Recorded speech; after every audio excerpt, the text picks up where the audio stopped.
अस्सलामुअलैकुम। Only one participant.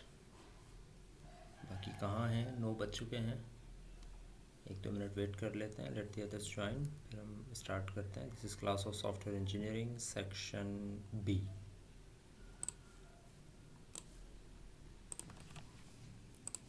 Alright, let's start. So आवाज़ clear आ रही है मेरी? I hope it will be clear.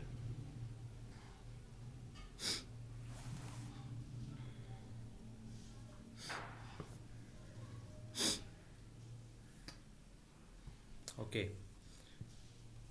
so I think let's start. Let me share the screen with you.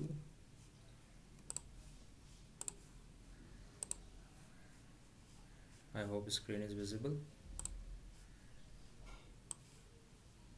Okay, so अच्छा, पहले तो ये कि आपको मैंने ईमेल एक कर दी थी, आप लोगों को भी मिल गई होगी कि कल जो है वो हमारी एक क्लास हुई थी डिस्क्रीट स्ट्रक्चर्स की मेकअप, और आइंदा कल हमारी एक और क्लास होगी which would be the makeup of Thursday, which would be of discrete structures not software engineering.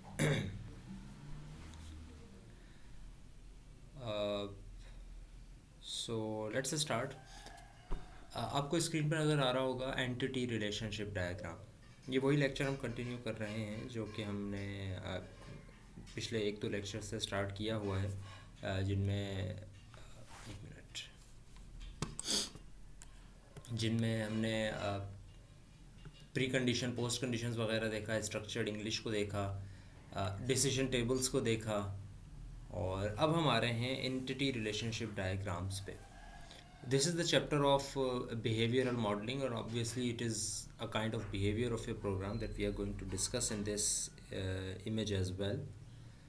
So entity relationship diagram एक काफ़ी comprehensive diagram होती है. It is one of the most simplest and one of the most precise diagrams in all of the artifacts that we have discussed so far. We have discussed DFDs, sequence diagrams, state diagrams, आगे चल के state transition वगैरह की भी बात करेंगे, control flow diagrams हैं.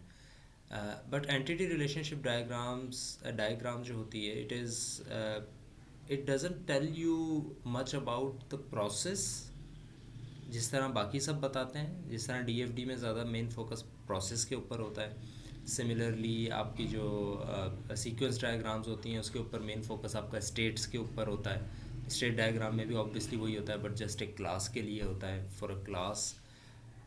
ERD के अंदर, एंटिटी रिलेशनशिप डायग्राम्स के अंदर, आप रिलेशनशिप बेसिकली बता रहे होते हैं, ना ही प्रोसेसेस का, ना ही आपकी स्टेट्स का, बल्कि स्पेसिफिकली डाटा ऑब्जेक्ट्स का. जो आपका डाटा है एक्चुअली उसका बिहेवियर क्या है, प्रोसेसेस का क्या है, वो हम DFD में डिटेल में डिस्कस कर चुके हैं. आगे जाके और भी कहीं पर डिस्कस करेंगे. स्टेट्स को किस तरह से डिस्कस किया जाता है वो हम सीक्वेंस में, स्टेट डायग्राम्स में, क्लास स्टेट डायग्राम्स में डिस्कस कर चुके हैं. But what about the data objects? जो डाटा है वो किस तरह से रखा जाएगा, उसको किस तरह से ट्रीट किया जाएगा, और उसको किस तरह से यूज़ किया जाएगा. हमने ये बात बेतहाशा बोली है अभी तक इस पर काम नहीं किया था. और वो यही कि हम जब भी कर रहे थे, आपको याद होगा कि हमने प्रोसेसेस पे काम किया, तो हम कह रहे थे DFD में से कुछ आएगा, DFD में कोई इनपुट आएगा प्रोसेस में, और फिर कोई आउटपुट जाएगा. हमने ये कहा था कि एक स्टूडेंट आएगा और टीचर आएगा, वो एनरोल कर देगा, स्टूडेंट आएगा कोर्स में एनरोल हो जाएगा. हमने ये बात की थी. लेकिन कहीं कहीं मैंने आप लोगों को ये भी थोड़ा सा बताया था कि स्टूडेंट आएगा तो एक्चुअली क्या आएगा, स्टूडेंट का नाम आएगा, आईडी आएगा, ये बात की बात है. तो ये जो बात की बात है वो यहाँ पर हम डिस्कस करेंगे कि एक्चुअली वो डाटा किस तरह से स्टोर हो रहा है, और उसका कौन सा पार्ट जो है वो एक्चुअली यूज़ किया जा रहा है एज अ इनपुट या एज एन आउटपुट. सो अगर इस इमेज को देखें तो इसमें हमें 2 तरह की बड़ी शेप्स नज़र आ रही हैं, और वो एक हैं रेक्टेंगल्स और एक हैं डायमंड्स. और रेक्टेंगल्स एक्चुअली आपके डाटा ऑब्जेक्ट्स को शो कर रहे हैं, और जो डायमंड्स हैं वो एक्चुअली रिलेशनशिप शो कर रहे हैं डाटा ऑब्जेक्ट्स के दरमियान. अच्छा, आप एक बात और समझ लें कि डाटा ऑब्जेक्ट्स, हम तो कह रहे हैं कि डाटा ऑब्जेक्ट्स यानी कि कार एक डाटा ऑब्जेक्ट हो गया, पर्सन एक डाटा ऑब्जेक्ट हो गया, स्टूडेंट एक डाटा ऑब्जेक्ट हो गया. But deep down we know that data object is the entity, is an instance. So in order to understand the word of entity and data object and to differentiate between them, we have to go back to your class of object oriented programming, and I want to ask you, what is the difference between a class and an object? Tell me that. What is the difference between a class in object oriented programming? What is the difference between a class and an object?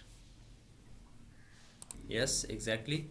Class is a blueprint and object is reference. ये जो दूसरी बात आपने की है वजाहत, ये थोड़ी सी controversial कर दी है आपने, इट इज़ अ रेफरेंस और not, but the first part is correct, जो कि हसान सलीम ने भी यही भेजा है कि class is a blueprint. So class, you are right, is a blueprint, which means it is just a plan, it is just a map, it's not the actual thing.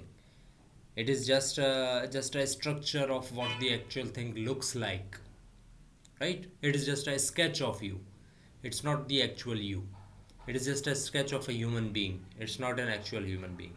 So class is, like you said, it is a blueprint, and the actual existence of that, the actual instance of that, the actual thing that I can point to and say, okay, this is what I was referring to earlier in my blueprint.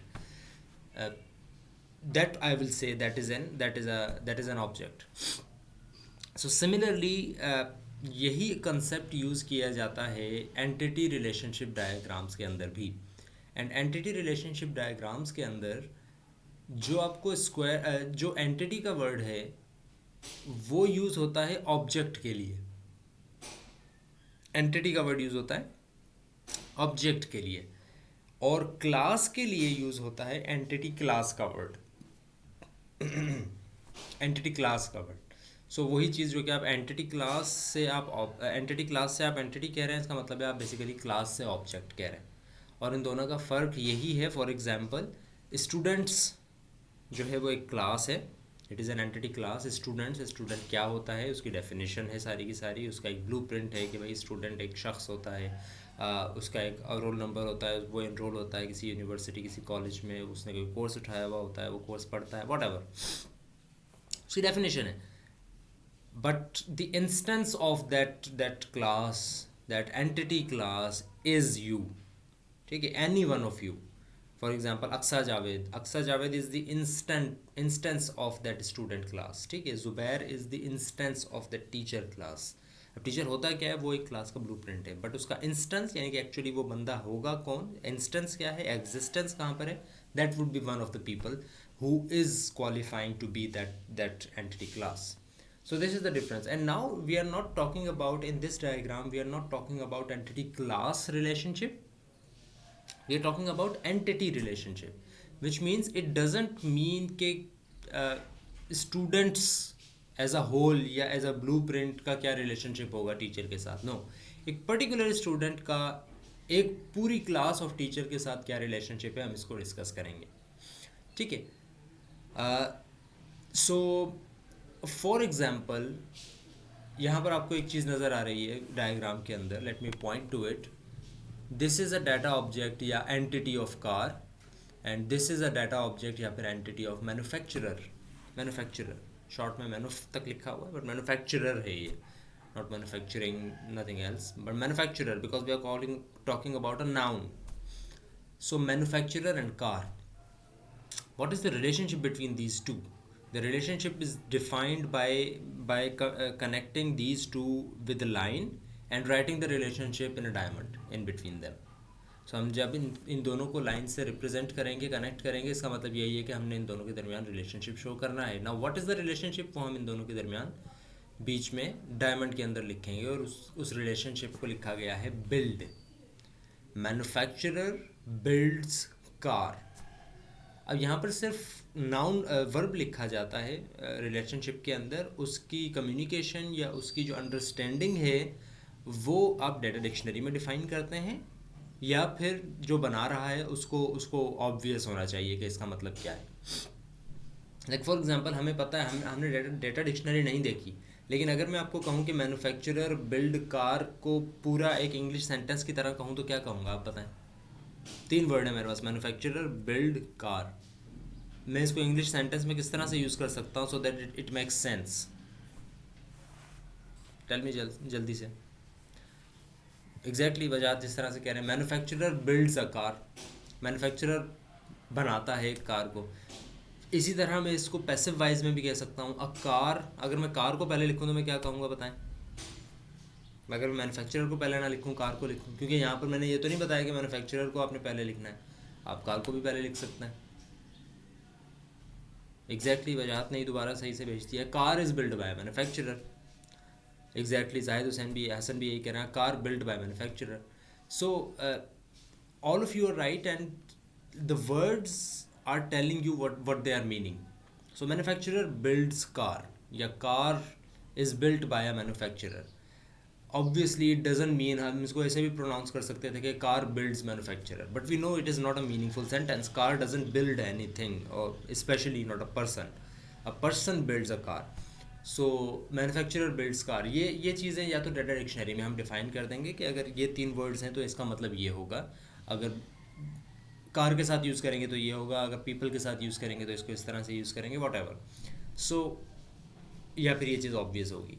सो एक चीज़ तो हमने समझ ली इस ERD में से कि manufacturer builds car, या फिर car is built by a manufacturer. इसके अलावा ऐसी कोई चीज़ नहीं है इस पूरी ER डायग्राम में, सिवाय इन जो 2 लाइंस और ये कुछ ट्राइंगल्स टाइप की शेप्स आपको नज़र आ रही हैं, इनके अलावा it is just a communication of your diagram. So इसी तरह कार और पीपल को अगर देखें तो car is owned by people and people own cars. ठीक है, people own cars and car is owned by people, ये भी एक रिलेशनशिप है। सो अब आते हैं इन चीज़ों के ऊपर जो कि थोड़ी सी कॉम्प्लिकेटेड सी आपको लग रही होंगी अभी तक, कि there are some lines and bars showing up when you are talking about the relationship. This one, this one, this one, this one, this one. These lines actually show you the specific type of relationship that two entities have. ठीक है,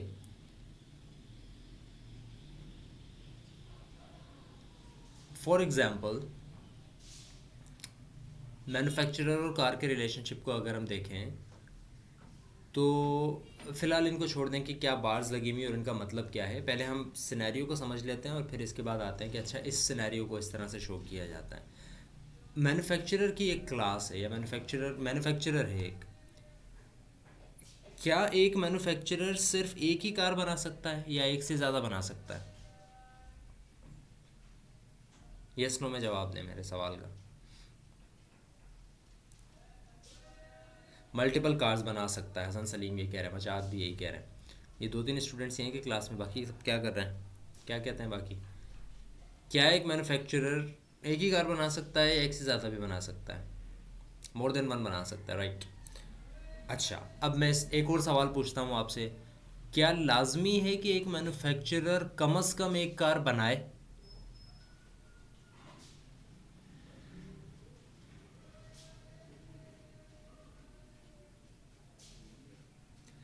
I asked, Zahid पूछ रहे हैं, I asked के क्या लाजमी है कि मैन्युफैक्चरर कम से कम सॉरी, क्या लाजमी है कि एक मैन्युफैक्चरर कम से कम एक कार लाजमी बनाए? ठीक है, अब थोड़ा सा कंट्रोवर्शियल जवाब आ रहे हैं। अब्दुल बासित कह रहे हैं नहीं, वजाहत भी कह रहे हैं नहीं, बट जासिर आजम और ऊपर कुछ स्टूडेंट्स कह रहे थे यस।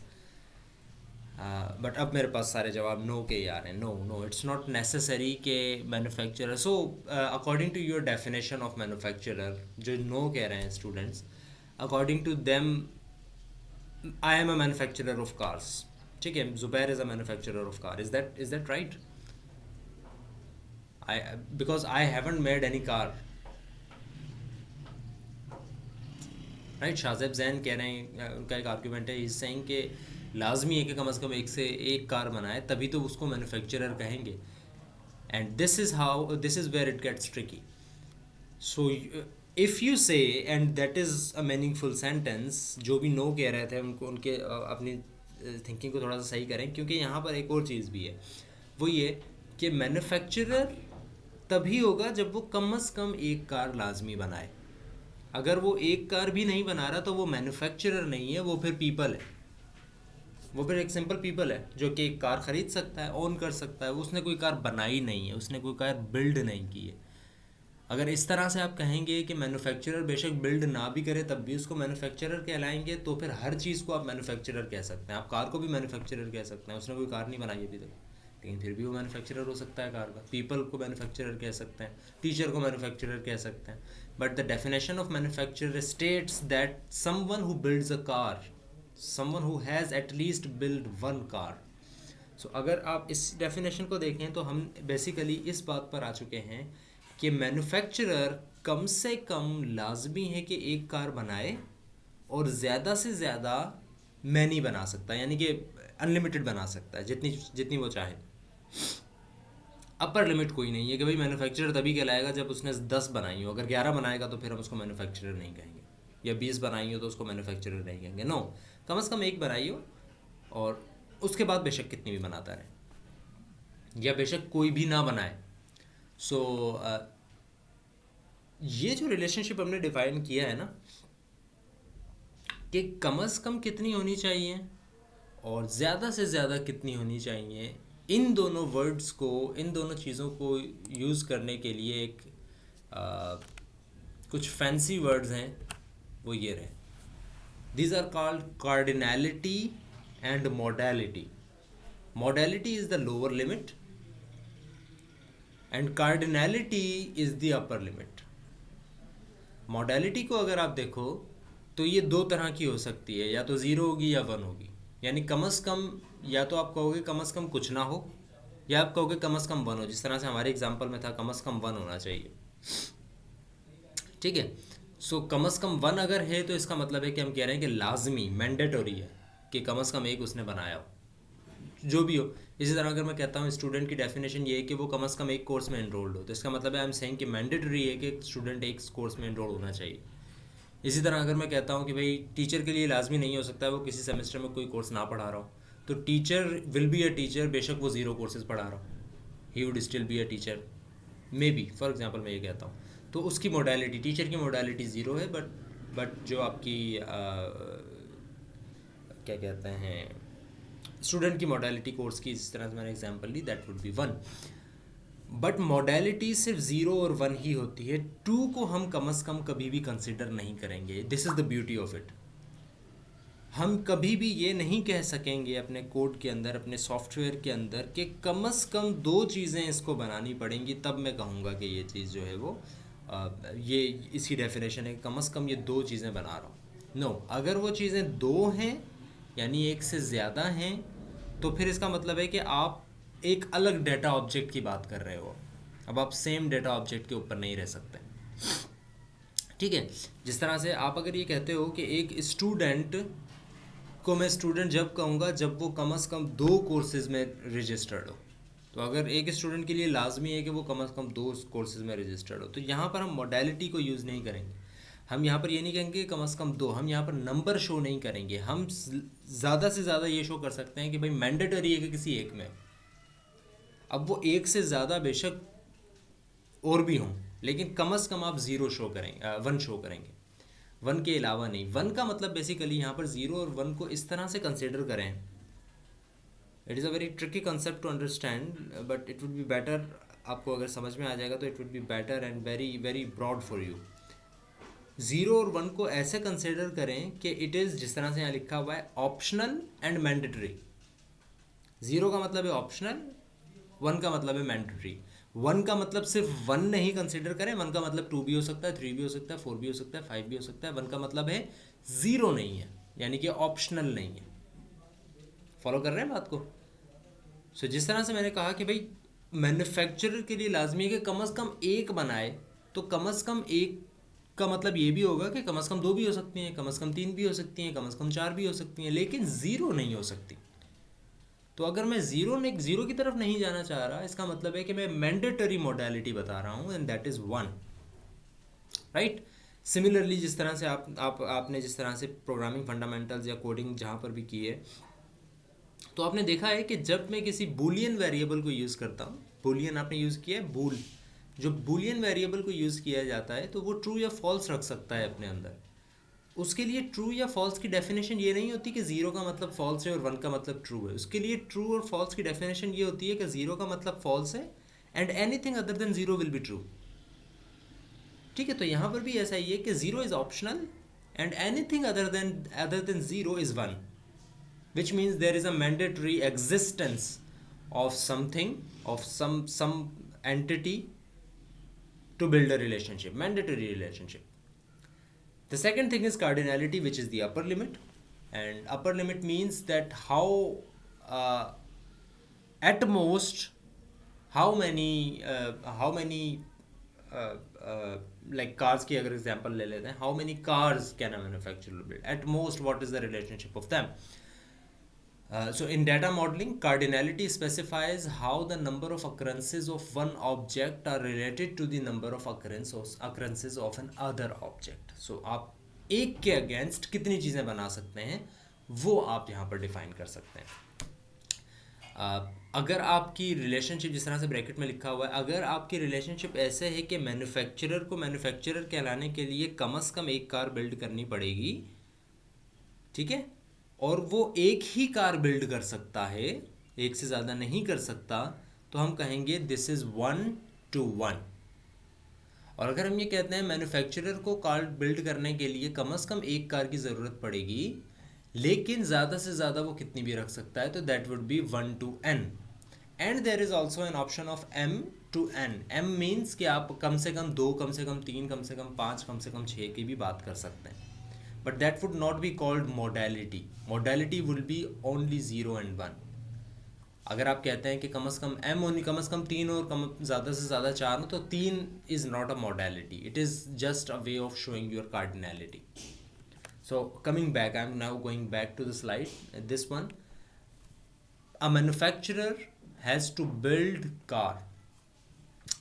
अब ये जो साइन आपको नज़र आ रही है, अगर मैं सिर्फ एक लिख देता हूँ यहाँ पे बार, सिर्फ एक बार लगाता हूँ, 2 नहीं लगाता, तो इसका मतलब है कि एक मैन्युफैक्चरर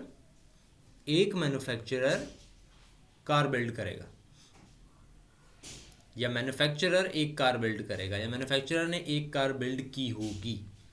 बट अगर मैं यहाँ पर 2 बार्स लगा देता हूँ तो इसका मतलब है कि now I am showing modality. अब मैं कह रहा हूँ कि लाजमी 1 होगा, कम से कम एक कार लाजमी वो बनाएगा।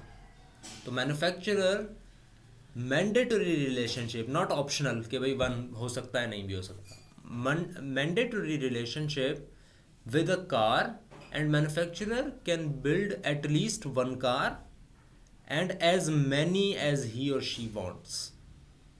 This is the relation, this is the sign of many, right? Similarly, many के साथ अगर आपकी कार्डिनैलिटी ऑप्शनल है कि ज़्यादा से ज़्यादा, फॉर एग्जांपल यहाँ पर मैन्युफैक्चरर और पीपल का रिलेशनशिप है, for example people can be manufacturers, ठीक है, मैन्युफैक्चरर्स जो होते हैं वो पीपल ही होते हैं, लोग ही होते हैं जो कि मैन्युफैक्चर भी करते हैं कार को और ओन भी करते हैं, मैन्युफैक्चरर भी बनते हैं और ओन भी कार को ओन भी करते हैं। सो फॉर एग्जांपल अगर मैं ये कहता हूँ कि पीपल और मैन्युफैक्चरर को अगर मैं रिलेट करना चाहूँ तो आई विल से कि पीपल आर मैन्युफैक्चरर्स, ठीक है, people can be manufacturers, people get converted into manufacturers. Meeting will and in 10 minutes and we will rejoin. So people get converted into manufacturers. So is it important for people, is it mandatory for people, at least 1 people to get converted into manufacturer? No, there can be millions of people and none of them can be a manufacturer. So the lower limit will be 0. यहाँ पर आपको 0 नज़र आ रहा है, but at most all of the people can be manufacturers. So many, so it is 0 to many या optional to many. It is optional for people to be a manufacturer and also all of the people can be manufacturers. So lower limit ये नहीं है कि नहीं people में से कम एक manufacturer लाजमी होगा. No, it's not necessary. हो सकता है कोई भी manufacturer ना हो. People की definition नहीं है कि वो manufacturer हो, या people की definition ये नहीं है कि उनमें से कम एक manufacturer हो. So optional but it can be many, बहुत ज़्यादा भी हो सकते हैं manufacturer. इसकी कुछ और डिटेल्स भी हैं, उनके अंदर हम फिलहाल नहीं जा रहे हैं। हम दूसरी एक चीज़ के ऊपर आते हैं which is the main part of this ERD, that is your data object and its attributes. And you all know what data object and attributes are. Attributes का तो पता है आपको, ऑब्जेक्ट ओरिएंटेड प्रोग्रामिंग आप पढ़ रहे हैं, you know what attributes are. Do you know, can you tell me what does it mean by attributes? Okay, attributes, कुछ के जवाब आए हैं एंड तकरीबन सही हैं. दे आर सेइंग कि लाइक पर्सन का एक एट्रीब्यूट होता है as.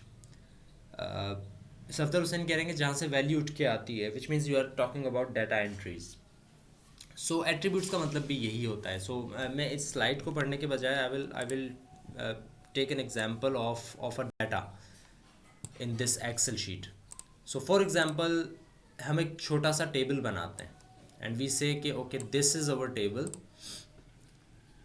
This is our table and से आपके सामने मैं बना रहा हूँ and for example the table is of student.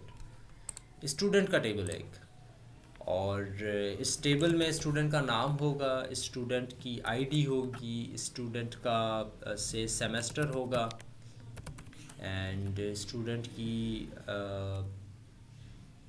As होगी फॉर एग्जांपल.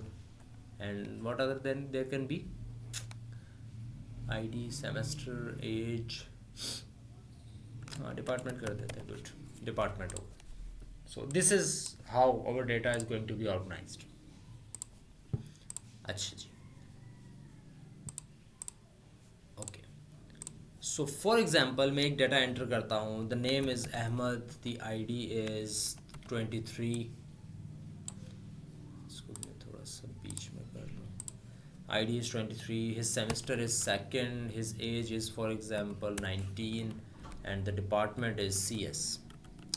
एक और डाटा एंटर करते हैं, अली, इसकी आईडी है 24, इसकी सेमेस्टर है थर्ड, इसकी एज है से 20 and his department is software engineering. Similarly एक और स्टूडेंट है, उसका नाम अहमद है, his ID is 278 and his semester is second, his age is 18 and his department is business administration. Similarly एक और स्टूडेंट हम ले लेते हैं से Ayesha, her ID is 34, her semester is 5th and 20 is age and department हम क्या लेते हैं से मीडिया. ये मैंने कुछ डाटा यहाँ पर जो है वो रखा है. ये जो चीज़ है ये चीज़ है बेसिकली इस टेबल का नाम कह लें आप, या जिसको हम अभी तक कह रहे थे कि it is the data object, कि भाई स्टूडेंट रजिस्टर हो रहा है. या अब हम इसको कहेंगे entity class. This is the name of your entity class. Sorry, this is your entity class, the name of your entity class. These are your attributes, right? And this is one of your data entry. This is one of your data entry. ये एक data की entry है, दूसरे data की entry है, तीसरे data की entry है. This is entry. So how many entries do we have in our data, in our table? There are 4 entries of our data. ठीक है, कुछ टर्मिनोलॉजीज हैं जो कि हम यूज़ कर रहे होंगे. So these are the attributes. This is your entity class name. अच्छा, Ahmad is what? Ahmad is an entity, entity 1. Similarly, entity 2, entity 3, entity 4, entity 2. This is entity not 2, 3, and this is entity 4. So 4 entities हैं मेरे data के अंदर, जिनको data entry भी कहा जाता है. Ahmed, Ali, Ahmed and Ayesha, and the student is the entity class and these are the attributes of your class. I hope you are following. इतनी कोई मुश्किल चीज़ नहीं है अभी तक आई है, हमने सिर्फ टर्मिनोलॉजीज़ को डिस्कस किया है. सो सिमिलरली लेट सपोज कि मैं यही सारी चीज़ कॉपी करता हूँ, और ये बल्कि ये सारी चीज़ ही कॉपी कर लेता हूँ, Ctrl+C, एंड थोड़ी सी जगह हम बना लें, semester, age, department, this thing, and now we are making, for example, another table of say teacher. ठीक है जी. टीचर में भी हम कुछ नाम रख देते हैं, फॉर एग्जांपल अहमद है, एक का नाम हम रख देते हैं ज़ुबैर, एक का नाम हम रख देते हैं ताहिर रख देते हैं for example. These are their IDs. 234, 654 and 233 कर देते हैं. अच्छा, नेम और आईडी के अलावा टीचर के लिए ऑब्वियसली सेमेस्टर नहीं होगा. टीचर के लिए हम क्या कहते हैं, what do you think? Department तो हो गया, डिपार्टमेंट भी होगा टीचर का, एज भी होगी. Teacher would be obviously a lot older than a student, say 30, 28, 45, 32. What should there be? Semester or come on, help me out. Education, yes, good.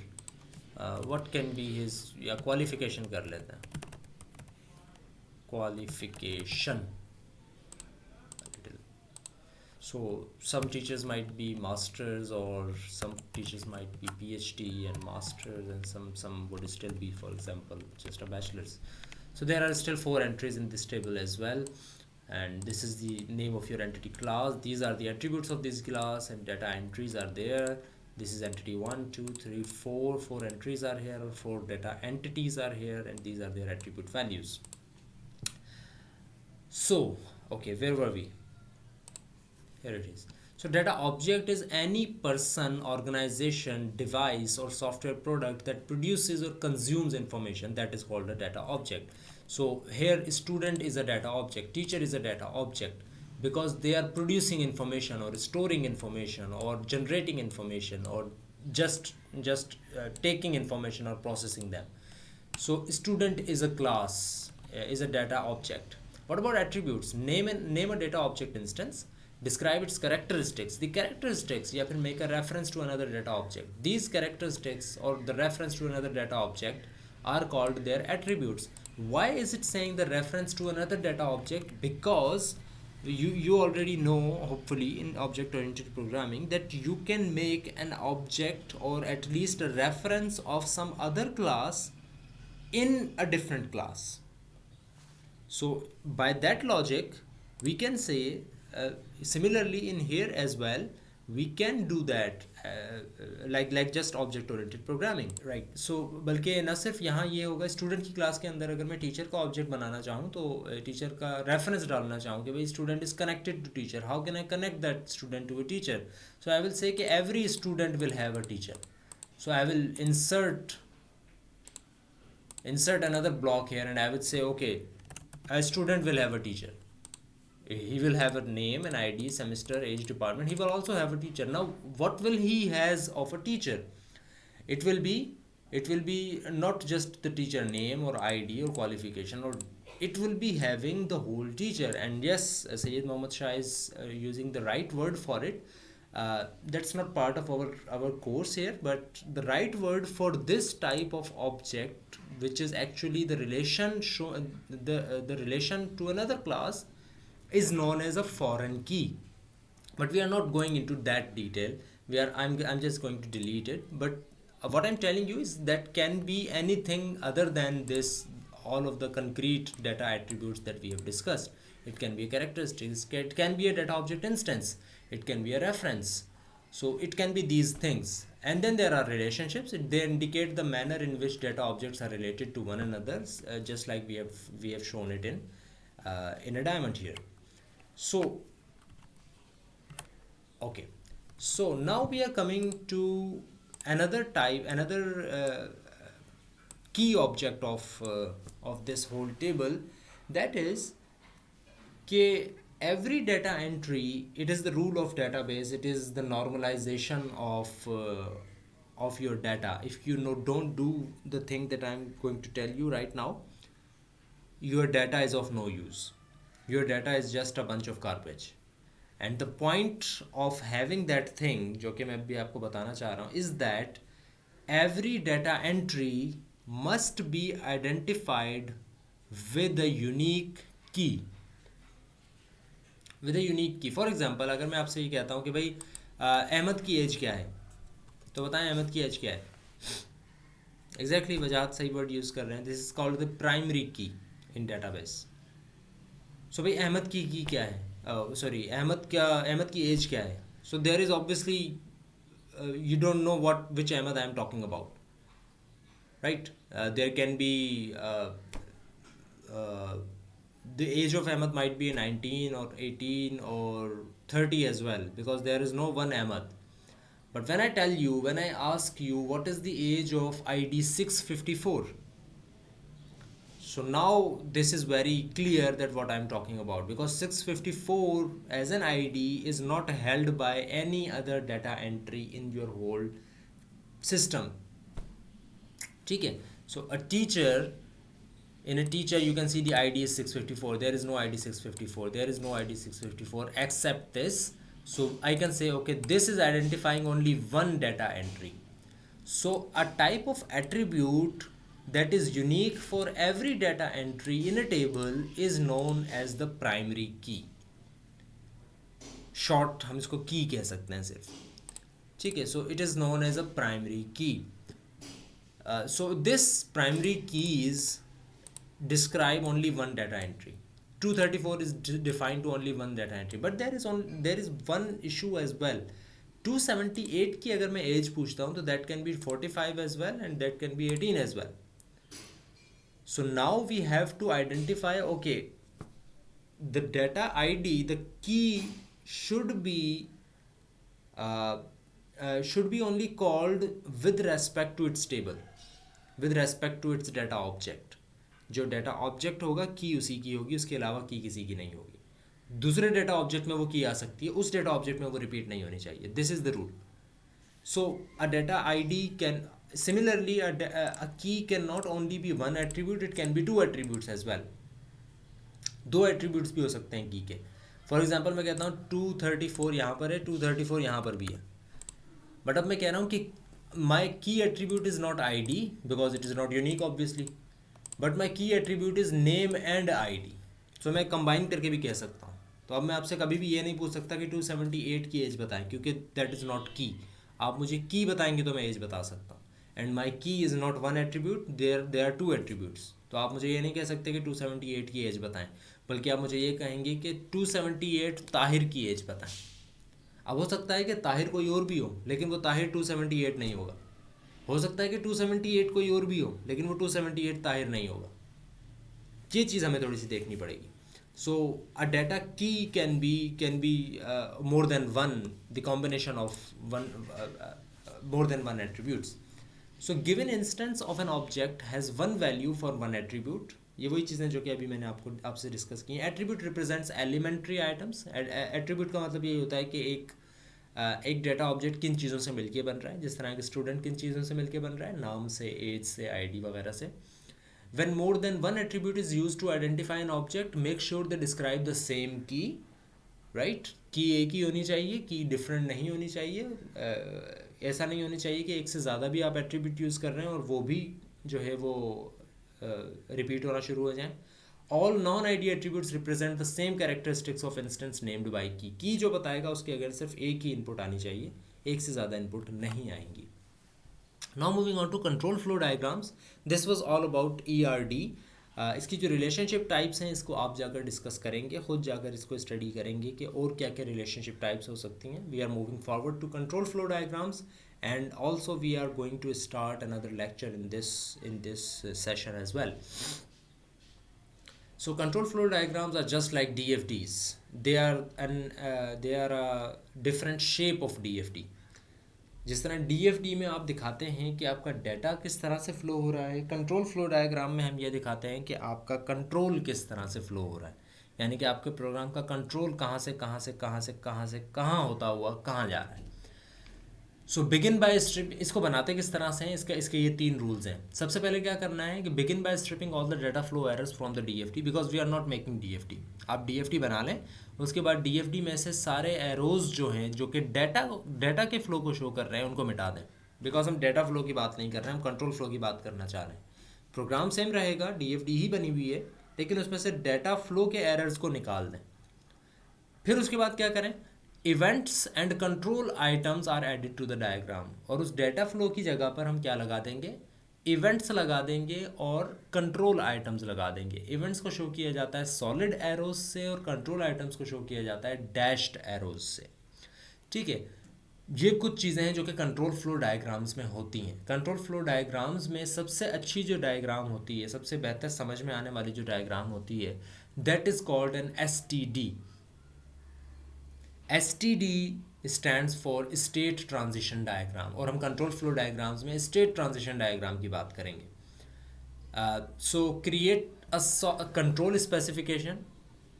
DFD में हम प्रोसेस स्पेसिफिकेशन दे रहे थे कि प्रोसेस किस तरह से काम कर रहा है। प्रोसेस स्पेसिफिकेशन का मतलब ये है कि हम प्रोसेस को तोड़ते जा रहे थे, कौन कौन से प्रोसेसेस हो रहे हैं, जब तक कि हम एक सिंगुलैरिटी प्रोसेस के ऊपर नहीं आ जाते।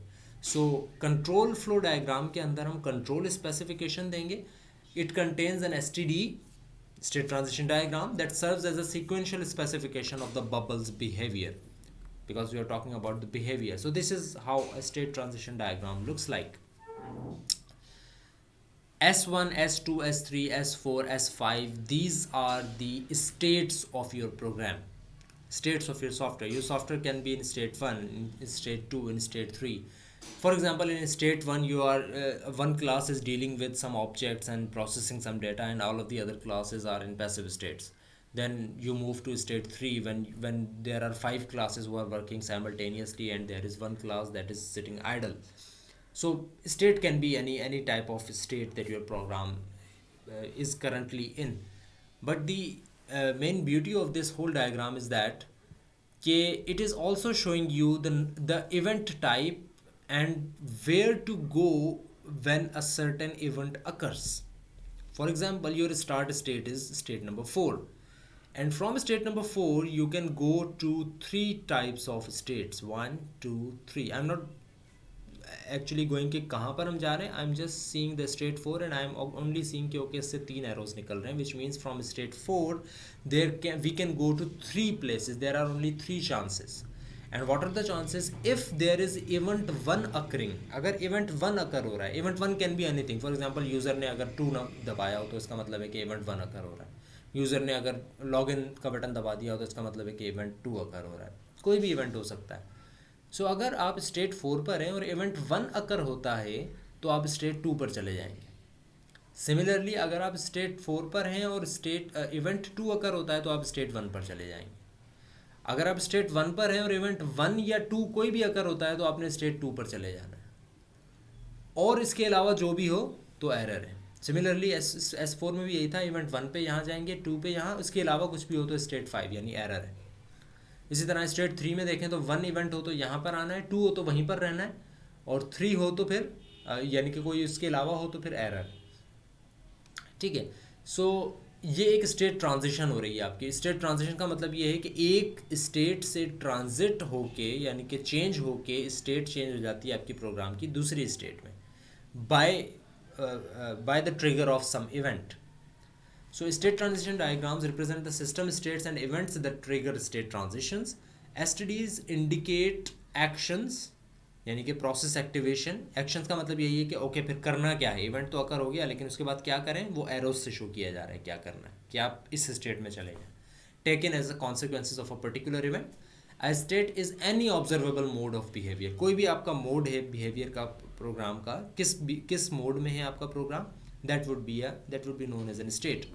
CFDs can also be used for behavioral modeling.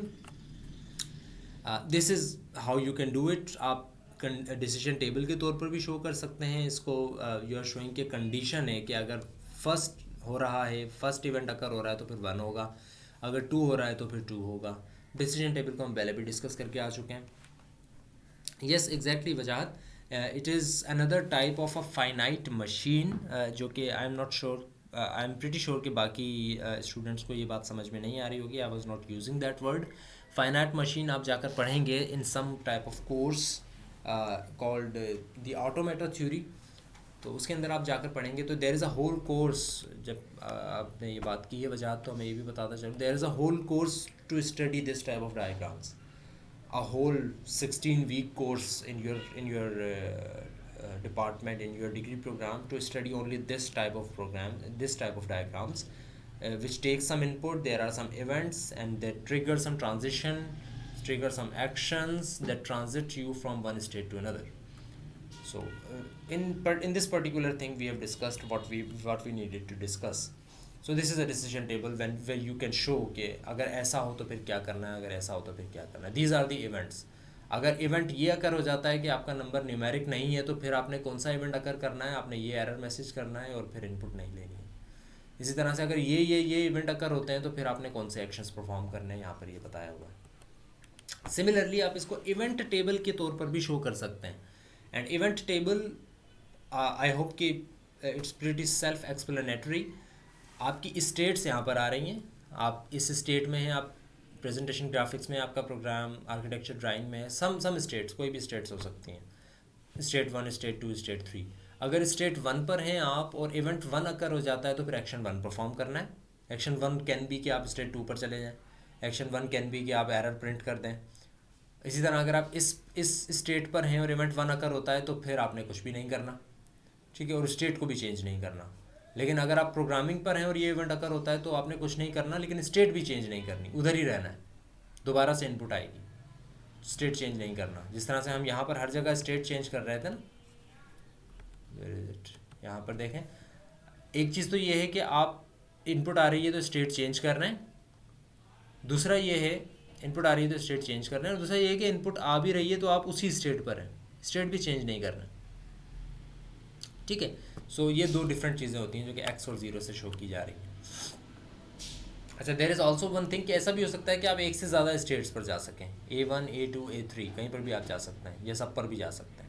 It's not like कि आप सिर्फ एक ही जो है एक्शन परफॉर्म करेंगे, स्टेट नहीं, सॉरी, स्टेट तो एक पर ही आएंगे, एक्शंस आप एक से ज़्यादा भी परफॉर्म कर सकते हैं. A1 भी होगा, A2 भी होगा, A3 भी होगा. अच्छा, DFDs and the data dictionary, इन दोनों का एक क्लोज रिलेशनशिप है, क्योंकि DFDs के अंदर हम जो चीज़ें डिस्कस कर रहे हैं, these should be defined in a data dictionary, and we all know that every data flow and every data store must be defined in the data dictionary. Every data element and every data store must appear on a data flow diagram somewhere in the system. ऐसा नहीं हो कि आपने कोई चीज़ define की हुई है data dictionary में और आपने उसको कहीं यूज़ नहीं किया, तो भाई आपने डिफाइन क्यों की. So every data element and every data store must appear on a data flow diagram. Then there are some specifications. How can we use DFD as a process specification? कुछ चीज़ें ऐसी हैं, इसमें ज़्यादातर चीज़ें ऐसी हैं जो कि हम ऑलरेडी बातों में डिस्कस कर चुके हैं. Every bubble in the DFD must be associated with a lower level DFD और विद अ प्रोसेस स्पेसिफिकेशन. किसी प्रोसेस स्पेसिफिकेशन से DFD के हर बबल को आपने शो करना है. ऐसा नहीं है कि आपने सिर्फ बबल बना दिया और लिख दिया कि भाई enrolment. No, you have to specify that process using PDL. या तो प्रोग्राम डेफिनेशन लैंग्वेज यूज़ करें, या सूडो कोड में लिखें, या सिंपल स्ट्रक्चर्ड इंग्लिश में लिख दें कि एक्चुअली ये इनरोलमेंट का मतलब क्या है, ये बताएं. Every process specification must have an associated bottom level bubble in the DFD. ऐसा नहीं हो कि आपने ऊपर एक बबल बनाया और नीचे उस बबल की अगले लेवल में उस बबल की कोई एग्जिस्टेंस ही नहीं है, भाई वो बबल कहाँ गया. Every bubble must be shown in all of the levels. At least उसकी एग्जिस्टेंस को एक्नॉलेज करें, बेशक शो आप ना कर सकें.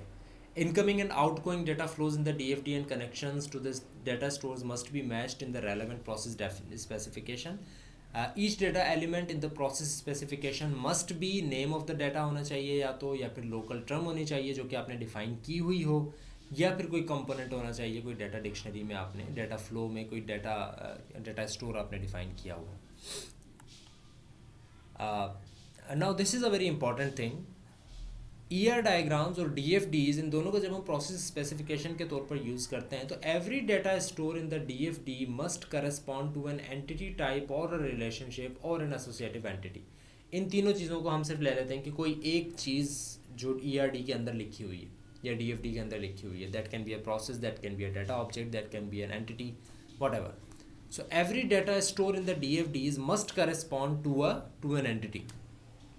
ऐसा नहीं होना चाहिए कि आपके डाटा स्टोर के अंदर कोई ऐसा डाटा रखा हुआ हो जो कि आपकी एंटिटी नहीं है. फॉर एग्जांपल, आपने ERD के अंदर ये शो नहीं किया कि स्टूडेंट का क्या रिलेशनशिप है बाकी जो है क्लासेस के साथ, लेकिन स्टूडेंट की एक पूरी क्लास एग्जिस्ट कर रही है आपके डाटा स्टोर में. So you have to show, अच्छा वो अगर एग्जिस्ट कर रही है तो बताएं फिर उसका उसका काम क्या है, वो कैसे रिलेट कर रही है, या सिर्फ आपने लिखा है कि वो एक क्लास है लेकिन उसको आपने यूज़ कहीं नहीं किया. And the next thing is very important, that entity names and data store names must match. Entity names and data store names must match. ऐसा नहीं हो कि आपने डाटा स्टोर में नाम लिखा हुआ है स्टूडेंट और आपने दूसरी जगह नाम लिख दिया है कुछ और, फॉर एग्जांपल पीपल. आपने ऐसा ना हो कि आपने यूनिवर्सिटी लिख दिया हो डाटा स्टोर के अंदर और वहाँ पर आप यूज़ कर रहे हैं डिग्री अवार्डिंग इंस्टीट्यूट. नो, अगर आपने वहाँ पर यूनिवर्सिटी का वर्ड यूज़ किया है तो आप फिर डाटा स्टोर के अंदर यानी एंटिटी के नाम को ईआरडी के अंदर या डीएफडी के अंदर भी उसी नाम से पुकारेंगे, नाम चेंज नहीं करेंगे अनलेस आपने एलियस डिफाइन किया हुआ हो. And use plural for data store, singular for entities. Plural for data store यानी कि पूरा आपका जो डाटा है जिसको हम एंटिटी क्लास कहते हैं उसके लिए हम प्लूरल यूज़ करेंगे, कस्टमर्स. बट अगर आप एक डाटा एंट्री की बात कर रहे हो तो उसको हम कहेंगे customer. Many customer, many data entries of customer will make customers. तो जिस तरह से अभी हमने इस एक्सेल शीट में किया, तो it is not a student, it is students. It is not teacher, it is teachers.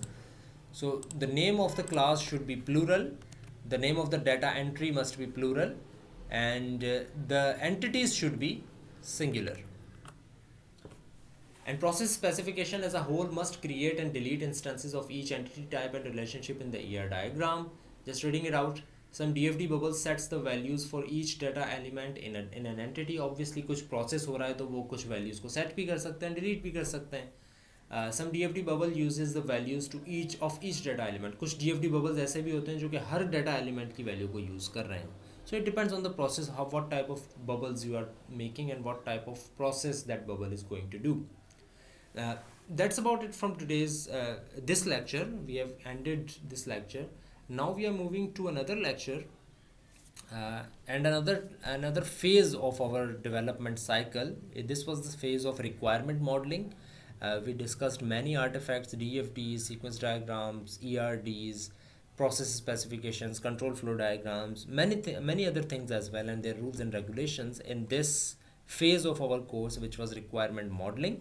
Now we will move toward another phase. What should be the next phase of your course, of this whole process? You know that. What should be the next phase after requirement modeling?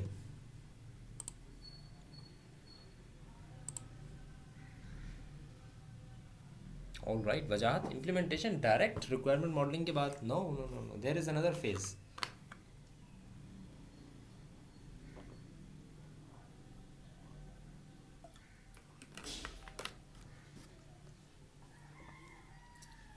क्या कहते हैं students?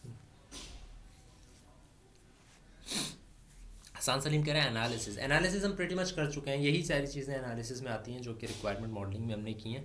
कुछ चीज़ें अलग में designing के अंदर या इम्प्लीमेंटेशन के अंदर भी आती हैं. एंड ऑब्वियसली हसान सलीम का अहमद सादिया और शाहज़ैब ज़ैन अब ये कह रहे हैं कि उनका जवाब सही है कि हम उसकी तरफ जाना चाह रहे हैं. Obviously there was no right answer.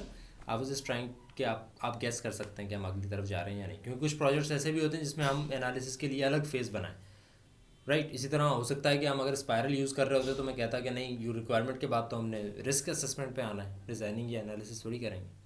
But usually requirement के बाद जो नेक्स्ट फेज़ होता है that is designing phase, and we are going to start this now and hopefully end it as well, because it is not a very comprehensive lecture. और इसके बाद वाला जो लेक्चर है उसकी भी 5-6 स्लाइड्स हैं. We have to discuss only one particular thing. So let's start and I hope कि मैं इसकी डिटेल में नहीं जाऊंगा, और सिमिलरली आपको भी ज़रूरत नहीं पड़ेगी डिटेल में जाने की, और अगर पढ़ती भी है तो it would be up to you कि आप और कितना डिटेल में उसको पढ़ना चाहेंगे. So let's start with design. We are going to start with the architectural design. What is the architecture of something? Why we are talking about architecture? Architecture is not the operational software. We all know operational software नहीं होता है architecture, because that is not the implementation. It is just a paperwork of how your program is going to behave. Rather, it is a representation that enables the software engineer. It is a representation of how your software is going to behave, ताकि software engineer जो कि actually code करेगा उसको, उस programme को, उसको help हो जाए किस चीज़ में, to analyse the effectiveness of the design in meeting its stated requirements, consider architectural alternatives at a stage when making design changes is still relatively easy, and reduce the risks associated with the construction of the software. Why are we dealing with architecture? Because we want our implementation phase to be smooth as possible. Requirement modelling में हमने अपने software को बहुत ज़्यादा discuss किया, उसके सारे process को भी बताया, उसके डाटा ऑब्जेक्ट्स वगैरह को भी बताया, बट डिज़ाइनिंग के अंदर now we want our software to be in a shape जो कि सिर्फ इम्प्लीमेंट किया जा सके, उसके ऊपर अब ज़्यादा सोचना ना पड़े। रिक्वायरमेंट मॉडलिंग में हमने अपने सिस्टम की सारी चीज़ें बता दी कि कैसे कैसे काम की जाएंगी, ठीक है, बट हमने फॉर एग्जांपल उसमें ये नहीं बताया कि यूआई कैसे होगी, क्या ये वेब बेस्ड एप्लीकेशन होगी या सिर्फ नेटिव एप्लीकेशन होगी। अगर नेटिव एप्लीकेशन होगी तो क्या इसको चलाने के लिए मोबाइल पे आप यूज़ करेंगे, डेस्कटॉप पे यूज़ करेंगे। आप अगर चलें इस तरह की एप्लीकेशन है तो उसके अंदर आप जो डाटा ऑब्जेक्ट आपके यूज़ होंगे वो ऑब्जेक्ट ओरिएंटेड यूज़ होंगे या किसी और तरह के यूज़ होंगे, नेटवर्किंग टाइप के यूज़ होंगे। सो बहुत सारी चीज़ें ऐसी अभी रह गई हैं जो कि रिक्वायरमेंट मॉडलिंग ने हैंडल नहीं की और हमें उसको हैंडल करना है। इसको ऐसे समझें कि आपने ये तो बता दिया रिक्वायरमेंट मॉडलिंग में कि आपने एक घर बनाना है, उसके अंदर 3 कमरे होने चाहिए और उसका मैप भी आपने बना लिया। आपने एग्जैक्टली सारी चीज़ें बना ली रिक्वायरमेंट मॉडलिंग में, कैसे कैसे होगा, घर का मैप क्या होगा, कितने कमरे होंगे, कहाँ से एंट्री होगी, कहाँ पर आप जाएंगे, छत कितनी ऊपर होगी, सब आपने बता दिया।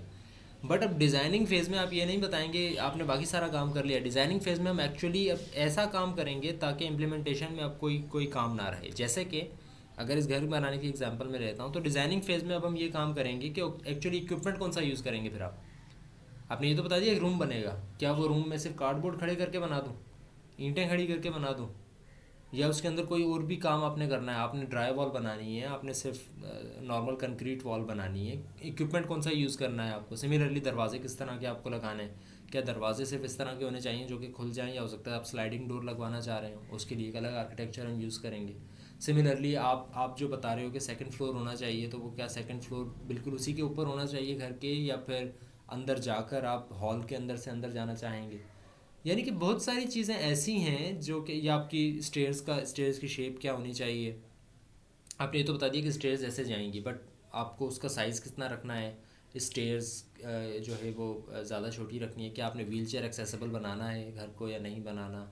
ये सारी चीज़ें डिज़ाइनिंग में आती हैं और यही काम हम यहाँ पर भी करेंगे कि ओके आपने ये काम तो कर लिया, लेकिन कौन सी लैंग्वेज यूज़ करेंगे, क्या वो लैंग्वेज आपकी चीज़ को सपोर्ट करती भी है या नहीं, क्या उसमें इतनी डाटा हैंडलिंग कैपेसिटी है या नहीं, या जो आप चीज़ करना चाह रहे हैं वो चीज़ आपके इस पर्टिकुलर आर्किटेक्चर में एप्लीकेबल हो सकती है या नहीं। ये सारी चीज़ें हम डिस्कस करेंगे आर्किटेक्चर में। सो यही सारी चीज़ें मैंने अभी आपको बताई हैं। कुछ डिस्क्रिप्शंस हैं, कुछ ऐसी चीज़ें हैं, ये आप लोग खुद जाकर पढ़ लीजिएगा जो कि IEEE वगैरह की उससे जो है वो अखज़ की गई हैं। जॉनरा के ऊपर आते हैं। This GENRE architectural genres, it is I think a French word. The correct pronunciation of this is genre, uh, but obviously pronunciation is not important. You can call it genre or genre he I think हो सकती है, इसके अलावा तो क्या pronunciation होगी, but the correct one is genre. So genre implies a specific category within the overall software domain. अगर आप आर्किटेक्चरल जॉनरा की बात कर रहे हैं तो basically you are talking about the specific category कि आपका सॉफ्टवेयर एक्चुअली किस कैटेगरी में आएगा। ठीक है, is this just a building, जिस तरह से आगे एग्जांपल ली हुई है, is this just a software और is this a web application, is this just a software और is this a game, is this just a software, because software is anything, what are you actually developing is the genre of your software. Is it a game? Is it a social media application? Is it a web application? Is it an e-commerce website? What is it? So within each category you encounter a number of subcategories. For example, within the genre of buildings you would encounter the following general styles. Houses भी हो सकती हैं, building, condos हो सकते हैं, apartment buildings हो सकती हैं, office buildings, industrial buildings, warehouses and so on. With in each general style more specific styles might apply. इसके अलावा भी आप और ज़्यादा स्पेसिफिक अप्लाई उस पर आ सकते हैं। यानी कि बिल्डिंग से आपने ये तो कह दिया कि हाउसेज हो सकते हैं, कॉन्डोज हो सकते हैं, अपार्टमेंट बिल्डिंग्स हो सकती हैं। इसी तरह अपार्टमेंट बिल्डिंग्स की भी टाइप्स हो सकती हैं, ऑफिस बिल्डिंग्स की भी टाइप्स हो सकती हैं। So these are called the genres. जितने स्पेसिफिक कर सकें आप कर सकते हैं। So these are some of the most known architectural styles that are used in software development. Each style describes a system category that encompasses a set of components that perform a function, a set of connectors that enable communication, constraints that define how components can be integrated, यानी कि वो उनको मिलाएंगे कैसे, कैसे हम उन सारे components को मिला सकते हैं, semantic model that enable a designer to understand the overall properties of a system, to understand okay how these all of the components would combine and work as a system. So there can be multiple type of architecture. You know one type of architecture in these, that is object oriented architecture. You know about object oriented architecture. What is an object oriented architecture? It revolves around classes and objects and their attributes and their relationships. Similarly, there are data flow architecture, which doesn't know about the specific types of data. It only relies on, like DFD, it only relies on the processes, how they are going to happen. Similarly, there are data centered architecture, the type of architecture that are centered on on one repository, on one data. इन सबको हम देखते हैं one by one. So for example data centred architecture की हम बात करते हैं तो यू कैन सी कि there is only one repository और मुख्तलिफ तरह के सॉफ्टवेयर इससे जो है वो डील कर रहे हैं. क्लाइंट सॉफ्टवेयर्स, जिस तरह आम तौर पर आपकी जो लेट्स सपोज CMS का सिस्टम है, तो आपको जो CMS का सिस्टम है या LMS का सिस्टम है उसकी रिपोजिटरी एक ही जगह बनी हुई है, डाटा स्टोर एक ही जगह है. मैं भी लॉगिन होता हूँ, स्टूडेंट्स भी लॉगिन होते हैं, मुख्तलिफ तरह के और डिपार्टमेंट हेड्स भी लॉगिन होते हैं, लेकिन वो सब उसी डाटा स्टोर को हैंडल कर रहे होते हैं. सब वहीं पर चीज़ें मैनिपुलेट कर रहे हैं, चेंज कर रहे हैं, ऐड कर रहे हैं, उस डाटा को जो है वो हैंडल कर रहे हैं. That's it. That is your data centred architecture. Then there is data flow architecture. Data flow architecture basically describe ये कर रहा होता है. अच्छा, ये सिस्टम डिफरेंट नहीं है, सिस्टम वही है, जानरा डिफरेंट नहीं हो रहा है, सिस्टम वही है, बट उसको क्या कहते हैं इंटरप्रेट करने का, उसको ट्रांसलेट करने के डिफरेंट वेज हैं. इसी तरह डाटा फ्लो आर्किटेक्चर की अगर हम बात करते हैं, meeting is going to end in 10 minutes, then we will rejoin.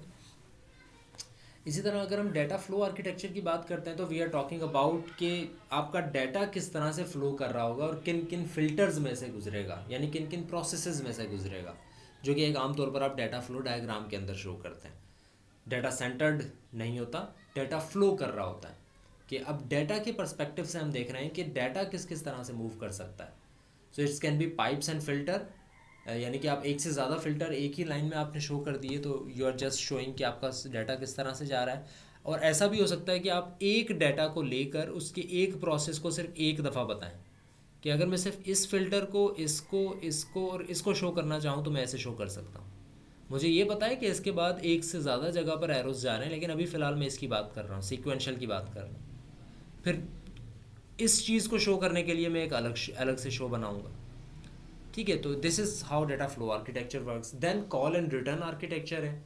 Call and return architecture basically ये बताता है कि आपका सबसे पहला जो सॉफ्टवेयर है, that is M, your root is that M. आपको जो नज़र आ रहा है, दिस इज़ योर रूट, कि आपका सॉफ्टवेयर ये है. लेकिन फिर आप कहते हो कि इसके अंदर बेसिकली 3 काम हो रहे हैं, ABC. ठीक है, यानी कि M खुद कोई काम नहीं कर रहा, M तो पूरा सॉफ्टवेयर है, लेकिन M इन ABC से काम करवा रहा है. यानी कि M बेसिकली फैन आउट हो जाता है, यानी कि फैल जाता है ABC के अंदर. इसी तरह A फिर फैन आउट हो जाता है DE के अंदर. इसी तरह C फिर फैन आउट हो जाता है LM के अंदर.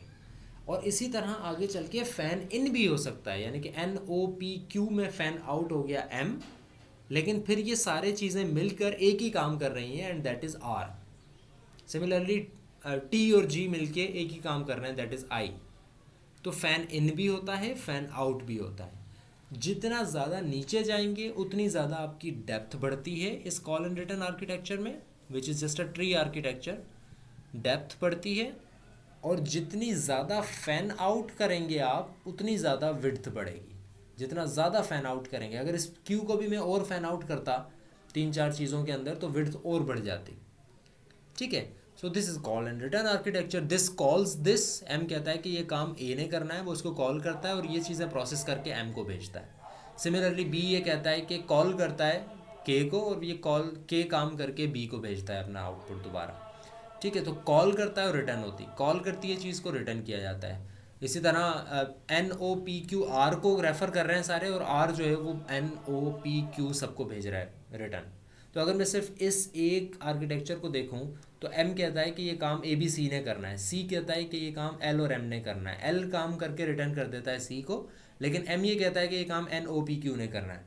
तो NOPQ ये काम करते हैं, लेकिन वो N ये कहता है कि ये काम R ने करना है, O कहता है ये R, P कहता है ये R, Q कहता है ये R ये सारा काम करता है और N को रिटर्न करता है, O को, P को, Q को, ये सब अपना काम करके फिर M को रिटर्न करते हैं सारी चीज़ें, और फिर ये अपना काम करके C को रिटर्न करते हैं, जिसके पास ऑलरेडी L ने काम रिटर्न करके किया हुआ था।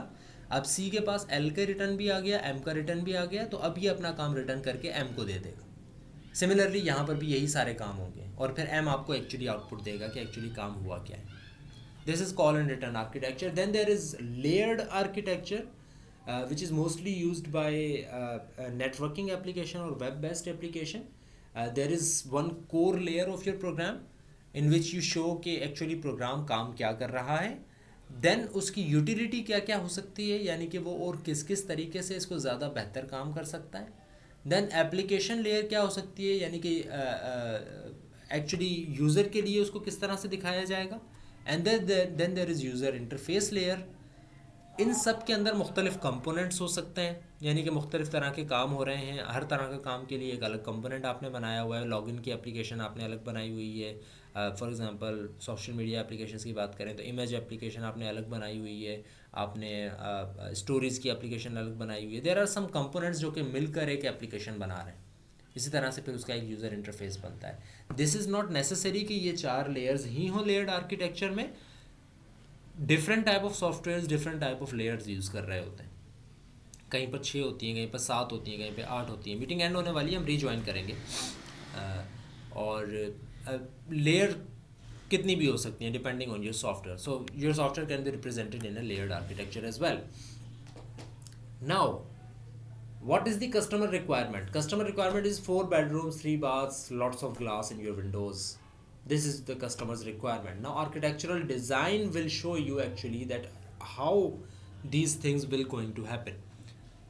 कस्टमर ने जिस तरह से अभी मैंने थोड़ी देर पहले एग्जांपल ली थी आपकी यही बिल्डिंग वाली, कि कस्टमर ने कह दिया कि 3 कमरे बनाने हैं और ये होगा और इस तरह का मैप होगा, but how that is going to do, that is your architecture.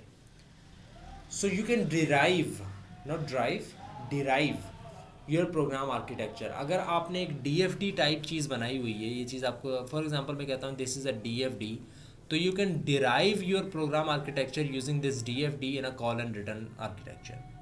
कि आपका प्रोग्राम आर्किटेक्चर अगर कॉल एंड रिटर्न यूज़ करना चाह रहा है, यानी कि उस तरह जिस तरह अभी मैंने आपको समझाया, फैन आउट कर रहा है और फैन इन हो रहा है, तो अगर आप ये काम करना चाह रहे हैं तो आप सिंपली DFD को देखें, आप सबसे मेन प्रोसेस को उठाएं. ये प्रोसेस 2 चीज़ों के अंदर अगर आ रहा है तो उसके 2 फैन आउट कर दें. अगर एक प्रोसेस 3 के ऊपर आ रहा है तो उसको 3 फैन आउट कर दें. तो आप उसको चेंज कर सकते हैं from this image to this image. This image is kind of a graph and this image is your tree. And the next thing is that you would have to partition your fan out and fan in type of architecture, which is your call and return architecture. 2 तरह से आप इसको partition कर सकते हैं in order to understand the component level design. कि आपका component क्या क्या काम कर रहे हैं. कंपोनेंट का मतलब यही है कि आपका ये प्रोसेस कह रहा था कि ये 3 काम होंगे तो फिर मैं काम करूँगा. ये 3 काम का मतलब यही है कि ये काम अलग होगा, ये अलग होगा, ये अलग होगा. इसी तरह ये कहता है कि ये 3 काम होंगे तो मैं काम करूँगा. लेकिन from this soft process perspective, this whole thing is one process. और ये कहेगा कि जब ये काम हो जाएगा तो फिर मैं काम करूँगा. इसी तरह इसके लिए ये एक अलग प्रोसेस है. इसके लिए बेशक ये काम 5-6 चीज़ों में टूटा हुआ. तो you can partition your whole call and return architecture into 2 types of partitioning. That is, one is horizontal partitioning and the next one is vertical. And we all know what all of these is. This is called vertical partitioning. जो horizontal lines है basically ये vertical partition कर रही हैं, यानी कि ऊपर वाली चीज़ को ऊपर रहने दे रही हैं, then नीचे, then उसके नीचे, then उसके नीचे. और जो vertical lines आपको नज़र आ रही हैं basically these are partitioning your software into horizontal partitioning. थोड़ा सा इसको डिटेल में देख लेते हैं आगे. For example we are talking about horizontal partitioning. So horizontal partitioning का मतलब ये है कि आपने प्रोसेसेस को अलग अलग कर दिया। फैन आउट जब आप कर रहे होंगे तो you are actually doing horizontal partitioning, कि भाई ये प्रोसेस अलग है, ये प्रोसेस अलग है, ये फंक्शन अलग है, ये फंक्शन अलग है, ये फंक्शन अलग है। Define separate branches of the module या फिर component hierarchy for each major function, for each major process.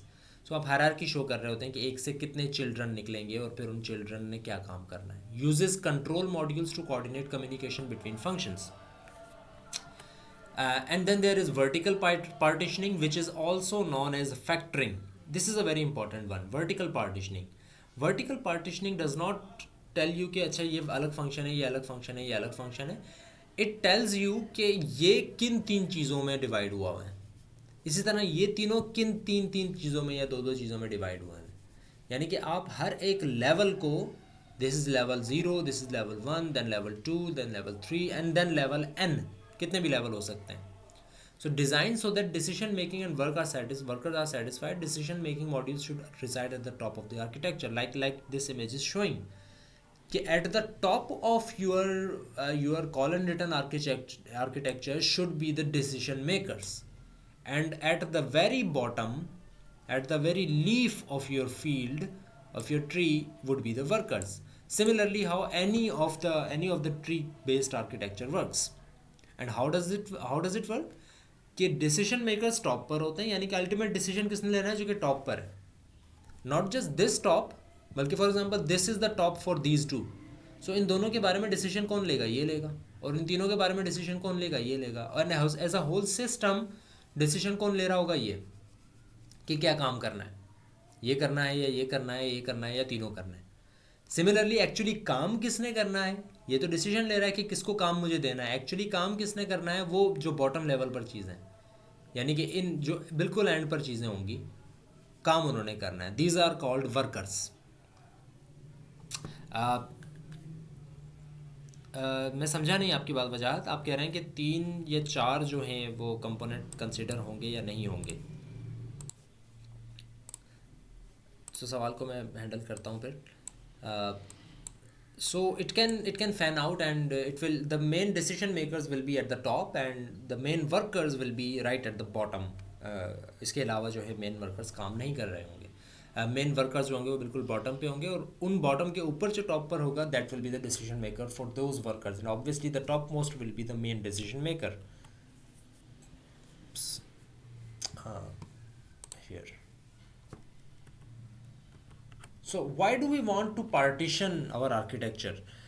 इसके बहुत सारे फ़ायदे हैं विच आई थिंक आपको जहन में आ चुके होंगे कि क्यों, क्या क्या इसके फ़ायदे हैं. यानी कि सॉफ्टवेयर आपका थोड़ा सा अगर फ़ैन आउट हो जाएगा तो आपको थोड़ा सा मैनेज करना आसान होगा. पहली बात तो ये leads to software that is easier to maintain. Results in software that is easier to test. Testing आसान हो जाएगी, आप टेस्टिंग डिवाइड कर देंगे, पैरेलल में आपकी पूरी टीम जो है मुख्तलिफ तरह के कंपोनेंट्स को टेस्ट कर सकती है.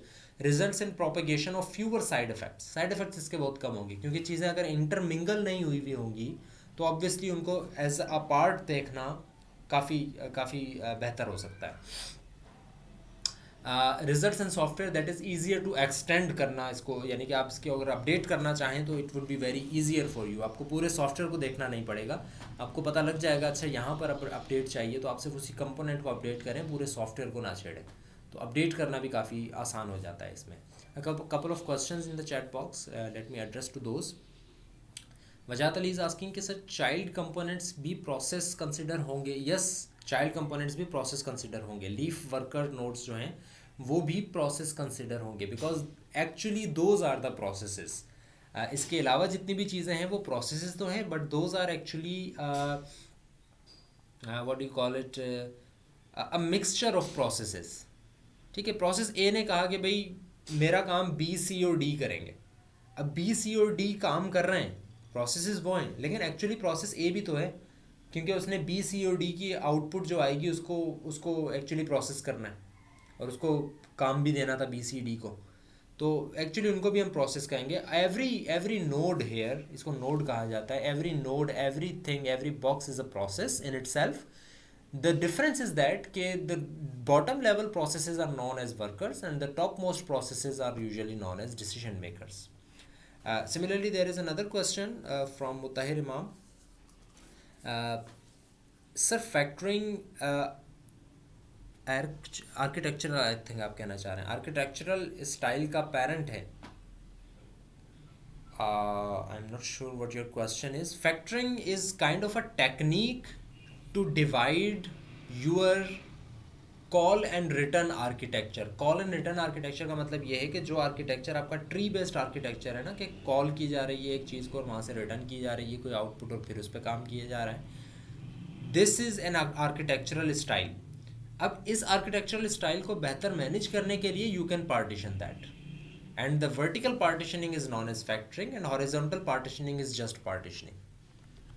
Moving on, structured design के ऊपर अगर हम आते हैं तो the objective of a structured design, हम क्यों कर रहे हैं आखिर अपने डिज़ाइन को structure इस तरह से, it is basically to drive a program architecture that is partitioned. एक ऐसा प्रोग्राम हमारे पास बन जाए जो कि partitioned हो, and partitioned का सबसे बड़ा फ़ायदा ये है कि it is easier to implement, क्योंकि हम इम्प्लीमेंटेशन की तरफ जाना चाह रहे हैं, हम कोडिंग करवाना चाह रहे हैं। रिक्वायरमेंट की तो कोडिंग नहीं हो सकती थी, लेकिन हमने उसको इस तरह से शो करवाना चाहा है अपने प्रोग्राम को ताकि वो इम्प्लीमेंट अच्छे से किया जा सके, बेहतर तरीके से उसको सॉफ्टवेयर इंजीनियर समझ सके और उस पर काम कर सके।